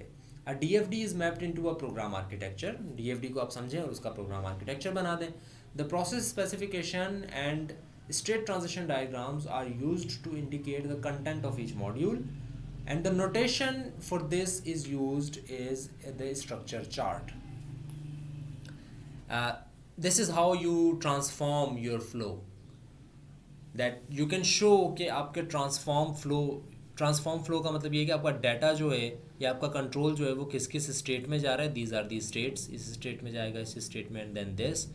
इसी तरह से आप ट्रांजैक्शन भी बता सकते हैं। सिर्फ और सिर्फ ट्रांजैक्शन का मतलब ये है कि आप बजाय इसके कि सबको बताएं, आप कोई एक पिक करें और बता दें कि भाई ये एक जो है इसके बाद आप यहाँ पर जाना चाहेंगे। पूरा सिस्टम तो है ही, लेकिन कोई एक ट्रांजैक्शन आप उठाएं और उसको डील करना शुरू कर दें, तो आपको जिस तरह से हम यूज़ केस कहते हैं तो उसकी भी आप एक अलग डायग्राम बना सकते हैं। The general mapping approach is that isolate incoming and outgoing flow boundaries for transaction flows, isolate the transaction centre. यानी कि कहने का मतलब ये है कि अगर आप बात कर रहे हो किसी एक ट्रांजैक्शन की, तो आप बाकियों को डील ना करो कि वो क्या काम कर रहे हैं, आप इसको आइसोलेट कर दो। इस ट्रांजैक्शन को अगर आपने डील करना है कि इस स्टेट के बाद काम क्या हो रहा है, so just look at what the input here is coming and what output from here is going, that's it. You don't have to deal with कि और क्या क्या काम हो रहे हैं। सो आइसोलेट करें।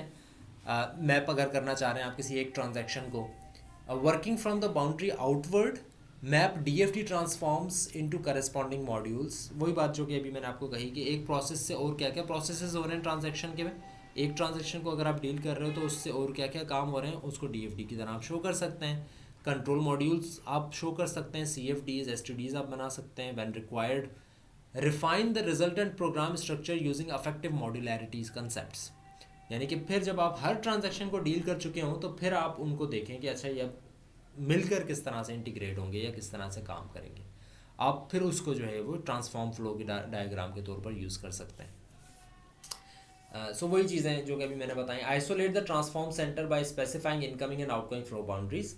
अच्छा, general mapping approach for this factoring for this mapping is that पहले आप फर्स्ट लेवल फैक्टरिंग करेंगे और फिर सेकंड लेवल और फिर जितने लेवल्स आपको चाहिए हो। फर्स्ट लेवल फैक्टरिंग में हम यूजुअली क्या करते हैं, the program architecture derived using this mapping results in a top down distribution of control, यानी कि call and return architecture. Top से आप स्टार्ट करेंगे और फर्स्ट लेवल फैक्टरिंग करेंगे। फर्स्ट लेवल फैक्टरिंग का मतलब क्या है कि this is your program's top most in and this is your first level factoring. इसके बाद सेकंड लेवल फैक्टरिंग, फिर थर्ड लेवल फैक्टरिंग, और जितनी आप फैक्टरिंग करना चाहें आप कर सकते हैं depending on your programme.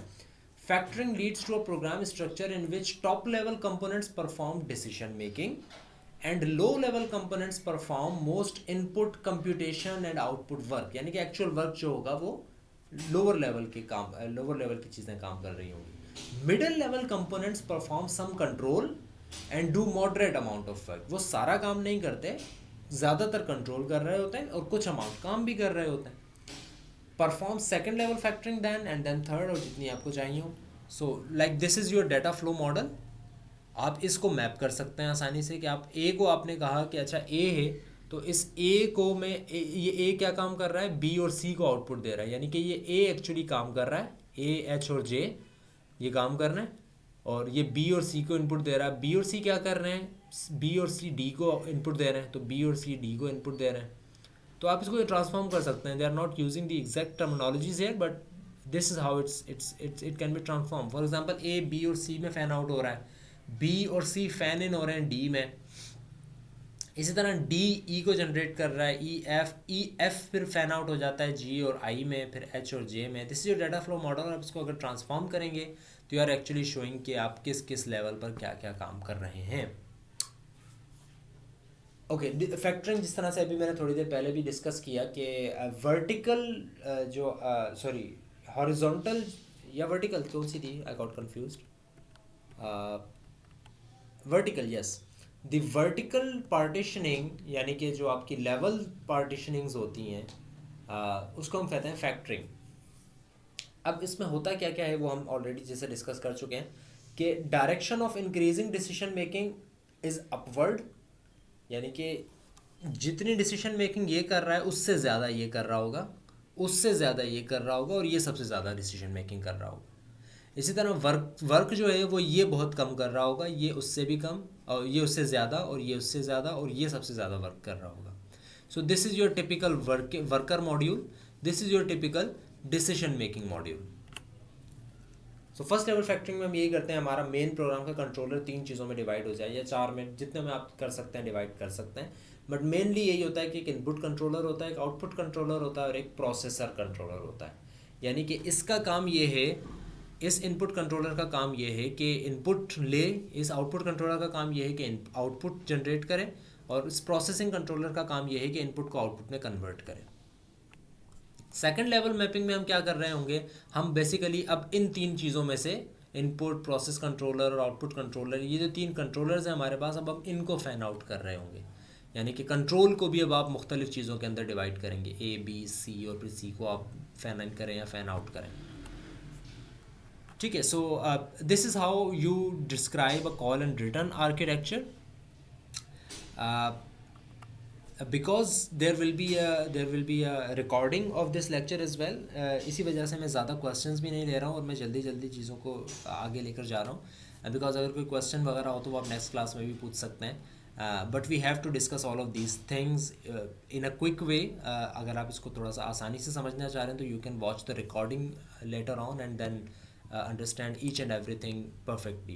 Now the next lecture, this has only 13 slides and it's not going to be very detailed lecture. Component की हम बात कर रहे हैं, जिस तरह से अभी हमने कहा ना कि आप कंपोनेंट्स में डिवाइड कर देंगे, मॉड्यूल हो गए मुख्तलिफ तरह के। सो कन्वेंशनल व्यू ये है कि कंपोनेंट कंटेन्स प्रोसेसिंग लॉजिक। एक कंपोनेंट का मतलब ये है कि एक्चुअली एक जो पर्टिकुलर प्रोसेस है आपका वो क्या काम करेगा, that is actually your processing logic. Internal data structures क्या होंगे required to implement the processing logic, interface किस तरह का होगा। कंपोनेंट का मतलब यही है कि आपका पूरे प्रोग्राम का जो एक हिस्सा है that is your component. So conventional component की अगर हम बात करते हैं तो this is how it's going to be elaborated. For example आपके compute page cost, this is a process, this is your design component. Program बहुत काम कर रहा था लेकिन वो साथ ही साथ एक कंप्यूट कर रहा था पेज की कॉस्ट को। तो बेसिकली पेज की कॉस्ट किस तरह से कंप्यूट होगी उसको आपने इस तरह की लैंग्वेज में लिख दिया कि भाई उसमें ये वेरिएबल्स होंगे, ये इसके एट्रीब्यूट्स हैं, ये उसकी क्लास नेम होगा, और ये काम कैसे करेगा ये उसकी प्रोग्राम डेफिनेशन लैंग्वेज के अंदर सूडो कोड लिखा हुआ है। सो ये जब आप डिफ़ाइन कर रहे होगे, आपने सिर्फ एक कंपोनेंट को डिफ़ाइन करना चाहा, तो this will be known as your conventional component designing. What are the design guidelines for that? Three things. Components यानी कि आप नेमिंग कन्वेंशन फॉलो करें, should be established for components, क्या क्या होंगे as part of the architectural model, and then refined and elaborated as part of the component level model. Component है क्या उसकी डेफिनेशन दें। फिर इंटरफेस बताएं। Interfaces provide important information about communication and collaboration as well as helping us to achieve the OPC. OPC stands for process something. I forgot about that. Online process controller or something like that. So doesn't matter. Interfaces basically आपको ये बता रहे होते हैं कि actually आपने component बता तो दिया कि क्या काम करेगा, बट इंटरफेसेस अब आपको ये बताएंगे कि वो इनपुट कहाँ से लेगा, आउटपुट कहाँ पे देगा, और उसकी इनपुट को जब प्रोसेस किया जाएगा तो वो कम्युनिकेशन किस तरह से करेंगी मुख्तलिफ क्लासेस। उसके अंदर जो मुख्तलिफ सब कंपोनेंट्स हैं वो किस तरह से जो है वो कम्युनिकेशंस करेंगे. देन देयर आर डिपेंडेंसीज या फिर इनहेरिटेंस. डिपेंडेंसीज और इनहेरिटेंस का मतलब यही है कि अगर आप एक कंपोनेंट का काम कर रहे हैं, उसके अंदर एक पर्टिकुलर क्लास की आप बात कर रहे हैं, तो वो और क्या क्या काम कर रही है, उससे और कौन कौन सी क्लासेस निकल रही हैं, उससे और कौन कौन से डाटा ऑब्जेक्ट्स हैं, कौन कौन से डाटा ऑब्जेक्ट्स मिलकर उस पर्टिकुलर डाटा ऑब्जेक्ट को बना रहे हैं, वो डाटा ऑब्जेक्ट्स किस किस पर डिपेंडेंट है. These are called dependencies. जिस तरह से स्टूडेंट डिपेंडेंट है टीचर की क्लास के ऊपर, तो these are called inheritance and dependencies, which you know better because you are also studying the lecture or course of object oriented programming. And you can also use stepwise refinement. For example, you can just say open the door. ठीक है, so open का मतलब सिर्फ open नहीं है, you can move to another step, and the next step is कि open requires some other processes, that is walk to the door, reach for the knob, open the door, walk through the door, and then close the door. This is the whole process of getting into the room, getting into one architecture, getting into one can be anything. But open door कैसे किया जाएगा? Repeat until door opens. Open door का मतलब ये नहीं कि door open हो जाएगा, हो सकता है कभी ओपन हो सकता है कभी ओपन ना हो, कभी आपको की लगानी पड़े, कभी आपने गलत की लगाई हो. तो ये सारी चीज़ें जब आप कर रहे होंगे, this is defined as a pseudo code. So you can move from step to another step in order to basically deeply define any other process. And we all know about this, that is an algorithm, and algorithm design model can be anything. It represents the algorithm at a level of detail that can be reviewed for quality. Why are we discussing algorithm? Because we are discussing the component level design, and the component level design is that कि अगर आपका component एक ये है कि user login करेगा, तो how will he or she login? That is your algorithm. कि वो आएगा, फर्स्ट ऑफ ऑल वो आएगा, वो अपने यूज़र नेम एंटर करेगा और फिर वो एंटर करेगा, फिर वो सही भी हो सकता है गलत भी हो सकता है, ये काम बार बार होता रहे, फिर कंडीशंस लगेंगी. ये सारी चीज़ें एल्गोरिदम में आती हैं, और एल्गोरिदम को शो करने के लिए बहुत सारे तरीके होते हैं.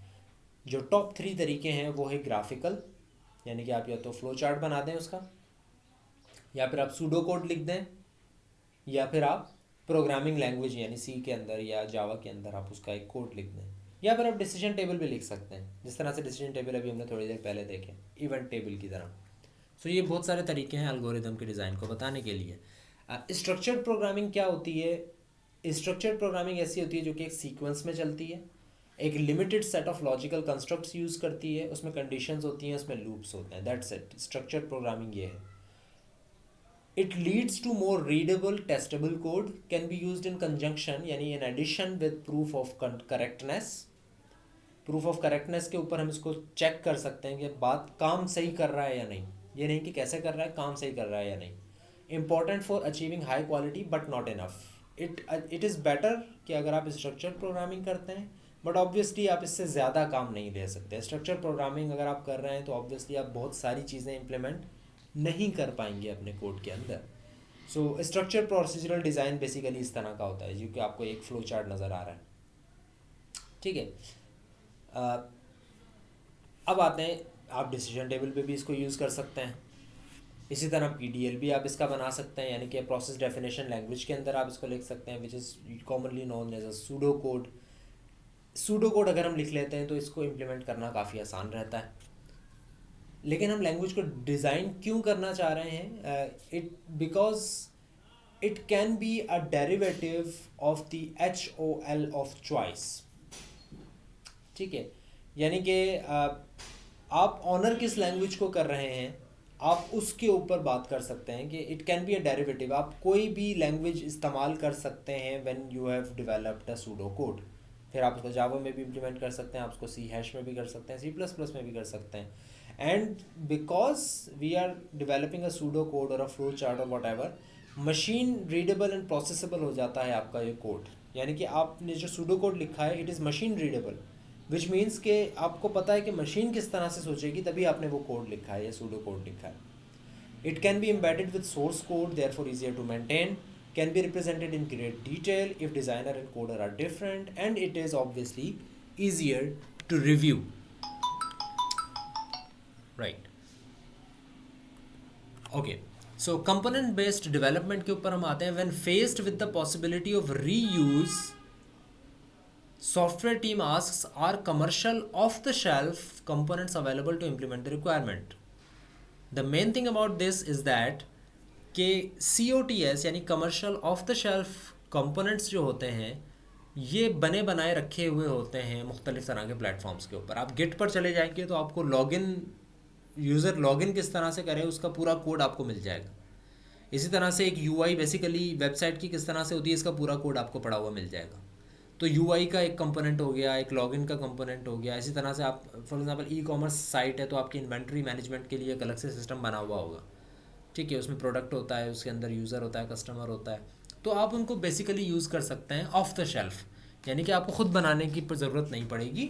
आप उसको शेल्फ में से उठा लें, यानी कि जो बनी हुई चीज़ें आप उनको उठा लें. तो जब आप पॉसिबिलिटी आपके पास ये आती है कि यार ये काम पहले हुआ हुआ है, लॉगिन का काम हमेशा हुआ हुआ होता है. एक लॉगिन का जो अगर सॉफ्टवेयर आपके सॉफ्टवेयर में एक कंपोनेंट है जो कि लॉगिन को डील कर रहा होगा, यूज़र डाटा को डील कर रहा होगा, तो वो तो सब वेबसाइट्स कर रही होती हैं, हर तरह का सॉफ्टवेयर करता है. तो वो कहीं ना कहीं आपको मिल जाएगा, या आपने हो सकता है खुद ही बनाया हुआ अपने किसी सॉफ्टवेयर के लिए, तो आपको वो अलग से बनाने की ज़रूरत नहीं है. तो वो कंपोनेंट तो आपको रीयूजेबल मिल जाएगा. क्या इंटरनली डेवलप्ड इस तरह के सिस्टम्स हैं जो कि आपके पास ऑलरेडी बने हुए हैं? Are the interfaces for available components compatible with the architecture of the system to be build? अगर ऐसा है तो बहुत ही अच्छी बात है. अगर आप कोई इस तरह का सिस्टम उठा सकते हैं जो कि ऑलरेडी आपके पास डेवलप्ड हो तो बहुत ही अच्छी बात है. आप उसको अपने अपने अपने आर्किटेक्चर के साथ कंपैटिबल कर सकते हैं. At the same time they are faced with the following impediments to reuse. क्या क्या इश्यूज़ आते हैं? Few companies and organizations have anything that even slightly resembles a comprehensive software reusability plan. Issue सबसे बड़ा ये होता है कि आपको ये छोटी मोटी चीज़ें तो मिल जाएंगी, लेकिन आपको फिर भी इन पर इतना ज़्यादा काम करना पड़ेगा कंपैटिबिलिटी की वजह से कि इससे बेहतर है कि आप उनको उठाएं ना, अपना काम ज़ीरो से खुद ही स्टार्ट कर लें. Although an increasing number of software vendors currently sell tools and components that provide direct assistance for software reuse, the majority of software developers do not use them because क्योंकि उनको पता है कि अगर मैं उनसे लूँगा भी काम तो उसके ऊपर मुझे अपने सॉफ्टवेयर की कंपैटिबिलिटी शो करने के लिए ज़्यादातर काम करना पड़ेगा. So in order to avoid that वो उनको ख़रीदते नहीं हैं बल्कि ख़ुद अपना काम करते हैं. Relatively little training is available to help software engineers to manage understand. Reuse के लिए ट्रेनिंग बहुत कम होती है. रीयूज़ में आपको मिल तो जाएगा कोड, बस उसमें इशू ये आएगा कि आपको वो कोड समझने में काफ़ी टाइम लगेगा. चेंज तो दूर की बात, उसकी डॉक्यूमेंटेशन प्रॉपर नहीं है, उसकी हेल्प आपको उतनी ज़्यादा अच्छी तरीके से नहीं मिल सकती. कोई बंदा सेल तो कर देगा लेकिन वो आपको फिर उसकी मेंटेनेबिलिटी फराहम नहीं कर रहा होगा. Many software practitioners continue to believe that reuse is more trouble than it's worth. ठीक है, like I said, it's more work. It's better to do your own work. Many companies continue to encourage the software development methodologies which do not facilitate reuse. काफ़ी companies ऐसी होती हैं जो कि ये चाहती हैं कि ऐसे सॉफ्टवेयर्स बनाए जाएं जो कि रीयूजेबिलिटी को अकोमोडेट ना कर रहे हैं. अगर वो रीयूजेबिलिटी को अकोमोडेट कर रहे हैं तो इसका मतलब है कि आपको बहुत सारी चीज़ें जो हैं वो आपके पास ये ऑप्शन आ जाएगा कि आप कहीं और से लें, and that is not feasible at all. Few companies provide an incentive to produce reusable program components. So I'm going to end this lecture here. In next lecture we will study some other types of design and some other phases of your design, and maybe we can move towards implementation phases and testing phases. Similarly, in next week there can also be a quiz, because it's very much weeks past our semester and still we have only done one quiz. So there is a possibility कि next week भी आपका कोई quiz हो. जो चीज़ें हमने आज के लेक्चर में या बल्कि आज के लेक्चर में ही जो कवर की हैं उनमें से. And I think that's about it. If there is any question, any query, अभी हमारे पास इतना टाइम नहीं है कि हम क्वेश्चन सबको डील कर सकें, but in next class we will have time. हम क्वेश्चंस भी लेंगे, रिवाइज भी कर लेंगे कुछ चीज़ों को, कुछ नए लेक्चर के ऊपर भी आएंगे, and obviously I will try कि हम एक नया क्विज़ भी उस क्लास के अंदर कर लें. So that's about it. Thank you very much and see you in tomorrow's class of discrete structures.